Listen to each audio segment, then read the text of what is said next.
Hello YouTube family, welcome to Sugan's home. எனக்கு எப்போவுமே ரெகுலராக ஒரு கமெண்ட் வரும், அக்கா நீங்கள் டைம் எப்படி மேனேஜ் பண்ணுறீங்க, எப்படி சுறுசுறுப்பாக இருக்கீங்க, அது எல்லாமே இந்த வீடியோவில் உங்கள் கூட ஷேர் பண்ணிக்க போகிறேன். நான் சமைக்கும் போதே எப்போவுமே ஏதோ ஒரு பாட்டு கேட்பேன், இல்லைனா யார் கூடயோ பேசிக்கிட்டே சமைப்பேன். அப்போது நம்ம வேலை செய்கிற அலுப்பும் நமக்கு தெரியாது, நமக்கும் வேலை ஈஸியாக முடிஞ்சிடும். ஒரு சிம்பிளான ஸ்நாக்ஸ் ரெசிபியோட உங்கள் கூட இந்த விஷயங்களெல்லாம் ஷேர் பண்ணிக்கிறேன். இது ரொம்ப டேஸ்டியாக இருக்கும், ரொம்ப சூப்பராக இருக்குங்க. நீங்கள் இந்த மாதிரி டீப் ஃப்ரை பண்ண வேண்டாம்னா அதுக்கு கூட ஒரு ஆப்ஷன் சொல்கிறேன். ரொம்ப சூப்பராக டேஸ்டியாக இருக்கும். ஒரு தடவை ட்ரை பண்ணி பாருங்கள். சோயாவை நல்லா சோக் பண்ணிக்கணும். ஒரு மினிமம் 20 மினிட்ஸ் நம்ம சுடு தண்ணியில் அப்படியே போட்டு மூடி வச்சிடணும். இதுக்கு டேஸ்ட் கொடுக்குறதே இந்த கொத்தமல்லி தான். இந்த கொத்தமல்லியை நல்லா வாஷ் பண்ணிக்கோங்க. நாட்டு மல்லியாக கிடச்சா இன்னும் நல்லாயிருக்கும். இது நாட்டு மல்லியும் ஹைப்ரிட்டும் கலந்தது. நல்ல பொடி பொடியாக சாப் பண்ணிக்கணும். இப்போ மெயினான விஷயம், நான் எப்படி டைம் மேனேஜ் பண்ணுறேன். என்னோட டைம் எல்லாமே ரைட்டிங்கில் தான். நான் என்ன வேலை அடுத்தது பண்ணணுங்கிறதே நான் எழுதி வச்சுக்குவேன். ஒரு நாளைக்கு முன்னாடி என்னோட வேலை பிளானு, ஏன்னா நான் நிறைய விஷயங்களை மறந்துடுவேன், அதனால எல்லாமே எழுதி வச்சிருவேன். என்னென்ன பொருள் வேணும், நான் வெளியில் போகும்போது எனக்கு என்ன ரிட்டர்ன் வரும்போது எடுத்துகிட்டு வரணும், எல்லாமே அந்த டைமிங்கில் தாங்க பண்ணிக்குவேன். அரிசி மாவு 1 கப், கடலை மாவு 3/4 கப், வெள்ளை எள்ளு இல்லைனா கருப்பு எள்ளு எது வேணால் சேர்த்திக்கலாம். காரத்துக்கு ஏற்ற மாதிரி மிளகாய்த்தூள், இது எல்லாமே போட்டு நல்லா கலந்துக்கணும். நான் கொஞ்சம் டேஸ்ட்டுக்காக கரம் மசாலாவும் சேர்த்துருக்கேன். இது முற்றிலும் ஆப்ஷனல் தான். தயிர் மட்டும் 3 ஸ்பூன் சேர்த்தணும். நம்ம ஸ்பூனோட சைஸ் சின்னது, அதனால நான் 3 ஸ்பூன் எடுத்திருக்கேன். நம்மளோட டைம் மேனேஜ்மெண்ட்டில் முக்கியமான ஒரு விஷயம் என்னன்னு கேட்டிங்கன்னா, அடுத்தடுத்து நம்ம மறக்கக்கூடிய பொருளை நம்ம கண்ணுக்கு முன்னாடியே தெரிகிற ஒரு டைரியிலையோ இல்லைனா நோட் பேட்லேயோ நோட் பண்ணி வைக்கிறது தான். இப்படி நம்ம நோட் பண்ணி வைக்கிறதுனால நம்ம எந்த விஷயமுமே மறக்கவே மாட்டோம். தண்ணியில் போட்ட சோயாவை நல்லா பிழிஞ்சு எடுத்து தண்ணியே சுத்தமாக இருக்கக்கூடாது. ஒரு மிக்சர் ஜாரில் ட்ரான்ஸ்ஃபர் பண்ணிவிட்டு நல்லா கொரன்னு அரைச்சிக்கணும். நம்ம நிறைய விஷயங்களில் மறக்கிறது ரொம்ப சகஜம்தான்.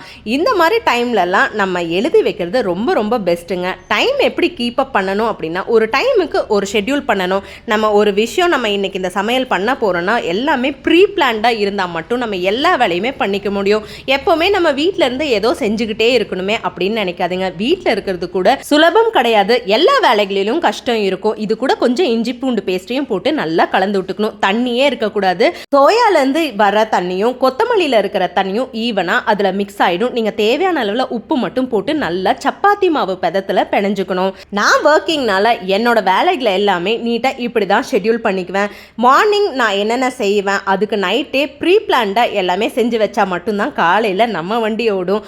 ஒரு ட்ரேயில் இல்லைனா டின்னில் கொஞ்சமாக எண்ணெய் தடவி அதுக்கப்புறம் நம்ம ரெடி பண்ண மாவை அதில் போட்டு நல்லா ஏர் பபிள்ஸ் இல்லாமல் அமுத்தி விடணும். இது நம்ம எந்த பாத்திரத்தில் வேணாலும் போட்டு அமுத்திக்கலாம். இது செம்ம டேஸ்டியாக இருக்கும். கண்டிப்பாக வீட்டில் இருக்கிற குழந்தைங்களுக்கு எல்லாத்துக்கும் செஞ்சு கொடுங்க.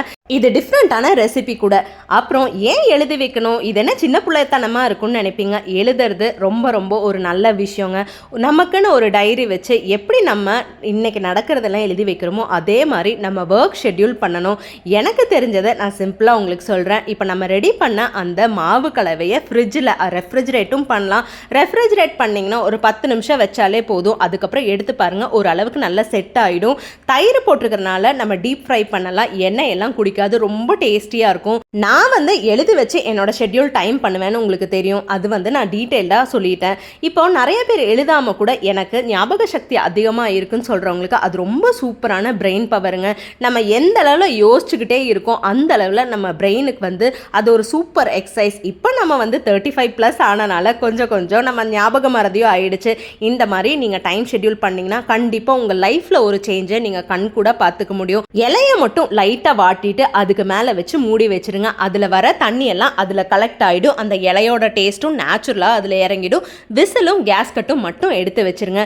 இது நான் சிம்பிளாக ஃபாலோ பண்ணுற ஒரு டைம் மேனேஜ்மெண்ட். அதுக்கப்புறம் மெயினாக என்னோட ஒர்க்கிங் பற்றி கேட்டிருக்கீங்க. நான் ட்ராவல்ஸ் வச்சுருக்கனால எனக்கு ரெகுலராக கால்ஸ் வந்துகிட்டே இருக்கும்.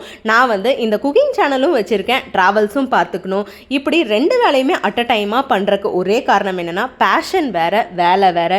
நம்ம 2லையுமே சாதிக்கணும் அப்படின்னு நினச்சா நமக்கு டைம் ரொம்ப முக்கியம். அந்த டைமுக்கு நம்ம இம்பார்ட்டன்ஸ் கொடுத்தா மட்டும்தான் எல்லா வேலையுமே நடக்கும். நம்ம ரெடி பண்ண சோயா பாருங்கள் எவ்வளோ கெட்டியாக சூப்பராக வந்திருக்கு. நம்ம கையில் அழுத்தினா அந்த அச்சு கூட அப்படியே இருக்குது. அந்த இலை வந்து நல்லா வெந்து அதோட எசன்ஸ் எல்லாம் அதுக்கு மேலே இறங்கியிருக்கும். இப்போ நம்ம கத்தியை வச்சு குட்டி குட்டி க்யூப்ஸாக கட் பண்ணி எடுத்துக்கலாம். இது செம்ம டேஸ்டியாக இருக்கும். நமக்கு என்ன ஷேப்பில் வேணாலும் கட் பண்ணிக்கலாம். நான் ஸ்கொயரில் கட் பண்ணியிருக்கேன். நம்ம எப்போவுமே சமையலோ ஒரு குணமோ நம்ம பிறந்த வீட்லேயும் புகுந்த வீட்லேயும் சேர்ந்து நம்ம கற்றுருப்போம். அதே தாங்க நான் 2 வீட்லேயுமே சேர்ந்து கற்றுக்கிட்டது தான் இந்த ரெசிபீஸ் எல்லாம்.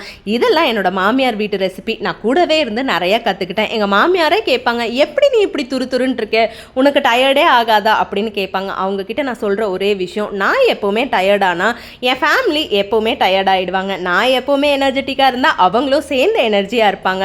நீங்கள் போடுற ஒவ்வொரு கமெண்ட்ஸுமே எப்போவுமே எனக்கு எனர்ஜியாக தாங்க இருக்கும். அது நெகட்டிவாக இருந்தாலும் சரி பாசிட்டிவாக இருந்தாலும் சரி, நெகட்டிவாக இருந்தால் நான் அதை எப்போவுமே பாசிட்டிவாக ட்ரை பண்ணுவேன். அது ரொம்ப நெகட்டிவாகவே போகிறவங்களுக்கு நான் அப்படியே அதை ஸ்கிப் பண்ணிடுவேன். அதை நான் பெருசாக ஒன்றும் கண்டுக்க மாட்டேன். ஒருத்தர் நமக்கு எப்போவுமே நெகட்டிவிட்டியாக சொல்கிறாங்க அப்படின்னா அது நம்ம மைண்டு வரைக்கும் எடுத்துகிட்டு போகக்கூடாது. ரொம்ப ஃப்ரீயாக ஹாப்பியாக நம்ம ஒர்க்கை என்ஜாய் பண்ணி பண்ணும்போது இதெல்லாம் ஒரு பெரிய விஷயமாகவே நமக்கு தெரியாது. தினம் தினம் நீங்கள் போடுற ஒவ்வொரு கமெண்ட் நீங்கள் சொல்கிற மாதிரி எனக்கு ஒரு மோட்டிவேஷ்னலாக எப்போவுமே இருந்துகிட்டே இருக்கும். இந்த ஸ்நாக்ஸ் ரொம்ப சூப்பராக இருக்கும். கண்டிப்பாக ட்ரை பண்ணி பாருங்கள். நீங்கள் டீப் ஃப்ரை பண்ண பிடிக்கலன்னா ஷாலோ ஃப்ரை கூட பண்ணிக்கலாம். இதை நல்லா வடிகட்டி எடுத்து இன்னொரு வடியிலையும் போட்டிங்கன்னா ஆயிலே நிற்காது. தயிர் போட்டிருக்கிறதுனால டயட்டில் இருக்கிறவங்களாம் கொஞ்சம் சீட் மீலாக எடுத்துக்கலாம். இது ரொம்ப டேஸ்டியாக இருக்குங்க. கண்டிப்பாக வீட்டில் இருக்கிறவங்களுக்குலாம் செஞ்சு கொடுத்து பாருங்கள். ஆயில் மட்டும் கொஞ்சம் மேலே மேலே தெளித்து விட்டிங்கன்னா அது எல்லா பக்கமே ஃப்ரை ஆகி சூப்பர் கிறிஸ்பியாக இருக்குங்க. இது நம்ம ரொம்ப ஹெவியான எந்த ஐட்டம்ஸும் போடல. ஸோ கிட்ஸுக்கெல்லாம் நீங்கள் நம்பி செஞ்சு கொடுக்கலாம். இது செம்ம டேஸ்டியாக இருக்கும், கிறிஸ்பியாக இருக்கும். நான் சொன்ன டைம் மேனேஜ்மெண்ட் உங்களுக்கு பிடிச்சிருந்தா கண்டிப்பாக நீங்களும் ஒரு தடவை ட்ரை பண்ணி பாருங்கள். யாருனாலையுமே எதுவுமே சாதிக்காமல் இருக்க முடியாதுங்க. கண்டிப்பாக எல்லாத்துக்குமே ஒரு திறமை இருக்கும். அது நமக்குள்ளே இருக்கும். அதை எப்படி வெளிக்காட்டுறதுங்கிறது தான் விஷயமே. அவ்வளோதாங்க. சிம்பிளான சோயா 10 நிமிஷத்துலேயே நம்ம ரெடி பண்ணிடலாம். மனசு இருந்தால் எது வேணால் சூப்பராக பண்ணிடலாங்க. ட்ரை பண்ணி பாருங்கள். இந்த ஸ்நாக்ஸ் உங்களுக்கு ரொம்ப ரொம்ப பிடிக்கும். இப்படி தான் நான் என்னோட டைமை மெயின்டைன் பண்ணுறேன். அதை உங்ககிட்ட ஓப்பனாகவே நான் ஷேர் பண்ணியிருக்கேன். இது கூட ஒரு சாஸ் வச்சு சாப்பிட்டு பாருங்கள். இது டீயோட குடிக்கும்போது அவ்வளோ சூப்பராக இருக்கும். இது நம்ம ஃபுட்டு கூடயும் வச்சு சாப்பிடுவாங்க. இந்த வீடியோ உங்களுக்கு பிடிச்சிருந்தா லைக் பண்ணுங்கள், ஷேர் பண்ணுங்கள். மறக்காமல் நம்ம சமையலை ஒரு தடவை ட்ரை பண்ணி பார்த்துட்டு எப்படி இருந்ததுன்னு கமெண்ட்டில் சொல்லுங்கள். இது டீ கூட சாப்பிடும்போது சூப்பர் தூளான ஸ்நாக்ஸாக இருக்கும். 10 நிமிஷத்தில் ரெடி பண்ணலாம். ட்ரை பண்ணி பாருங்கள்.